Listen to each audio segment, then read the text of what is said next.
Hello, welcome to tickloss/boaks and more. This guide is meant for people that already know boak and ideally have seen my main guide and the tank fix video. Things from those videos will be referenced in this one. This guide also covers some common mistakes in other boak guides as well as misinformation about boak patterns. Since P3 boak is already ticklossless, let's cover some optimizations for P3 before we get on to P2. Just as a refresher, here is the full correct pattern for P3 non-tank boak. This pattern is exact and all the tiles are important, including at the end running south for 2 ticks. This is actually still part of the pattern. Now, cover some optimizations. In my main guide, I showed this. I also show this pattern in the advanced video. The small optimization is moving tile to this tile for the P3 non-tank boak. The optimization here is that when the upper west grab does an aggro switch, which the likelihood of is just the total number non-tank players divided by the total number of players squared. And whenever that happens, you would end up taking 10 damage from that when you normally take 0. And moving one tile south, you will consistently pop the grab even with the aggro switch for a 0 damage. Also, in this corner here doesn't actually save any damage. However, it is mostly just safer in case your teammates mess up the boak. However, the most optimal form of this boak does not hook the corner, because hooking the corner makes you take 10 damage from deep south. This is a very rare grab spawn, so realistically this will basically completely irrelevant. However, even better optimization is this pattern. This consistently deals with aggro switch as well as moves the 10 damage from the bottom west grab to the south grab. As such, most of the time you will take 0 damage from this boak. This pattern is also compatible with the normal pattern. You can do this pattern on top of people doing the normal pattern. You won't rag them and they won't rag you. The same goes also for this 4-tick pattern. This 4-tick pattern is fully compatible with all the patterns. So if you have a 4-tick weapon that is better DPS, just use that. Most common misinformation or mistake in other guides is simply not covering P3 at all. Very few guides for boak actually cover P3. Basically, I think it's only Discord's and my guide and Indarkment's guide. And Indarkment's guide has the pattern wrong. It doesn't show the full pattern. Also, of course, in these tile markers here shown, some of the tiles, particularly this,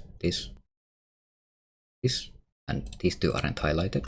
For the tank boak and non-tank boak, that is simply to make these tile markers much cleaner.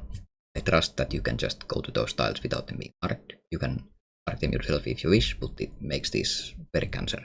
There are no optimizations to the tank boak here from the advanced video. However, I have this novel 4-tick duck tank. This is fully compatible with the non-tank boak. It is not compatible with duck tank, but you shouldn't have multiple people doing tank boak anyway, unless you're doing HMT, in which case you would do north tank. This pattern does not actually require the red axe item. However, it is necessary in order to not rag the boss for the non-tanks, because otherwise the boss will actually get dragged too far away 50% of the time, so that the other players will lose a tick because they will have to actually run up to the boss because the boss will be dragged so far away. This red axe item will keep the boss in place so that your teammates can always reach the boss, but it is not strictly necessary for the tank. I already covered this in the advanced video, but let me just reiterate. The 4-tick drag tile for the tank boak will force your teammates to lose a tick, which is very suboptimal. As such, it is not even marked these new tile markers, because you shouldn't really ever do it. If you don't have spec for a jelly spec, you don't have a 3-tick weapon, you can just eat the shark. That works as a 3-tick tick fix. Here is the pattern again, just for completionism's sake.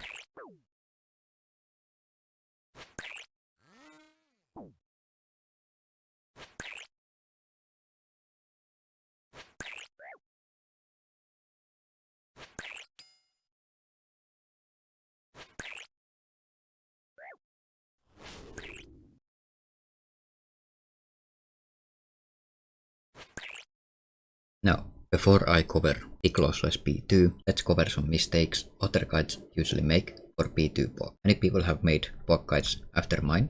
Usually they just, for some reason, get some of the patterns wrong. Particularly for east boak, for example, some guides have the 4 tile end of east boak, 1 tile north. This is wrong.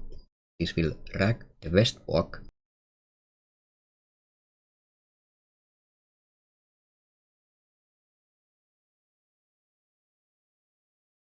tile could be here, but just not here. S2L's guide specifically, for example, makes this mistake. And then there is Joe Watermelon's guide, which just has the pattern completely wrong. If you do it away from Joe Watermelon's guide, you will rag the fuck out of your team. Like completely. It is completely grieving. The particular mistake in his guide is that he doesn't wait a tick here. The boss, he just goes here immediately, which just doesn't pop the west grabs. So he ends up doing this really weird pattern here, which is completely unnecessary. Just adds extra clicks and makes the pattern longer. A common mistake for west boak, also in Joe Watermelon's guide, for example, not waiting a tick here at the boss. You're also meant to wait a tick here. For some reason, he steps up back to 1, which is completely pointless. It doesn't save any damage. It loses a lot of ticks, and it doesn't save any damage, and it will actually cause a chance tap whenever Versik spawns grabs on an attack number which follows this formula. So whenever Versik spawns grabs on this attack, it will chance a zap if you do it the way that it's in Joe Watermelon's. Common misconceptions about the 5 tile end of west boak. My main guide is here. The advanced video is here. This further away 5 tile saves 10 damage, but it is a 5 tick weapon specific thing.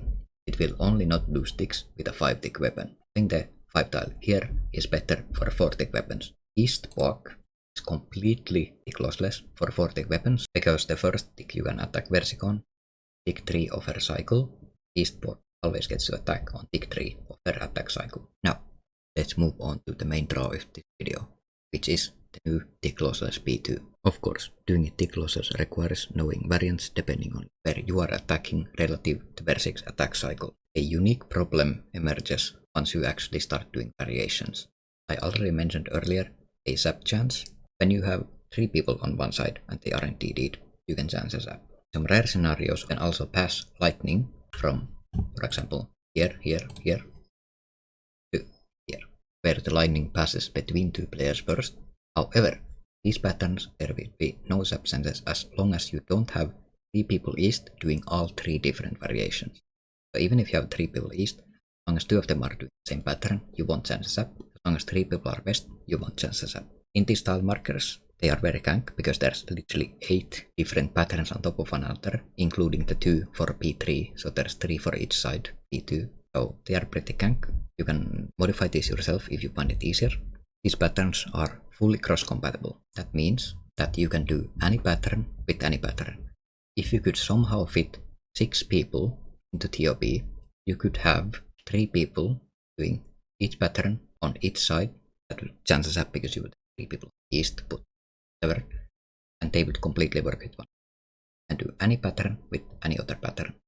They are all fully compatible with, and all these west variants are also fully compatible with the old standard west. However, this east is not compatible with old east. Cannot do this east boak on top of people doing the standard old east. You will just die or you will kill your team. If you are alone, either duo or trio, you can do these patterns just fine, regardless of what west pattern they are doing in that west. And all these west patterns are also compatible and won't rag old east. So TLDR, all west are completely compatible. You can start doing them today. All these new east are not compatible. Either way, if you are on the west, you don't have to worry about which pattern the east players are doing. However, compared to the standard patterns, sometimes for the purposes of compatibility, some of these patterns sometimes take a decent amount of damage from the other patterns in avoidance of ragging those patterns for large amounts of damage. As such, it is fairly common to take around 30 or 40 damage at max grab spawn. However, most common it's like 10 or 20 damage and it's completely fine. But don't be surprised if you end up taking like a full 40. That's completely normal. Taking 6 patterns that are fully compatible with one another is not exactly easy, so there are some compromises in the patterns for damage. Particularly on the east side, where popping the west grabs almost always results in 20 damage. These variants are strictly better than other variants. For example, S12's guide covers some of these variants for the west side. These versions are strictly better. Here are all the west variants.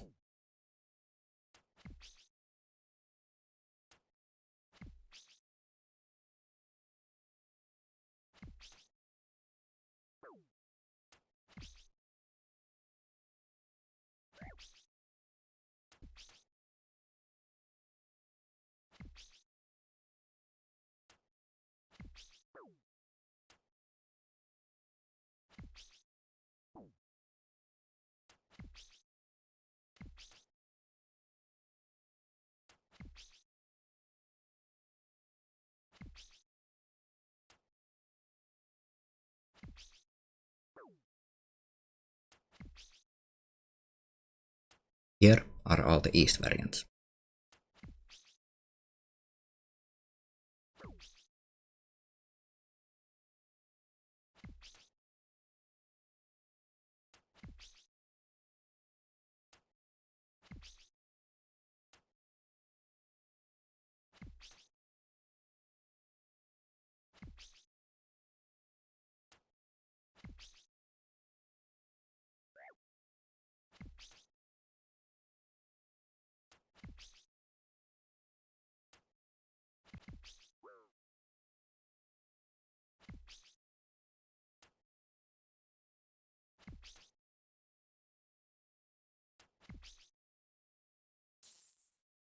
Use the room timer as a visual metronome, learning to keep track of your attack cycle relative to Versic, reacting to it, then also knowing 6 different variants is quite difficult. As such, I don't expect this to become standard, rather an optional optimization. Hopefully this guide has been helpful. Many of these patterns are new and novel and were invented solely for the purposes of this guide.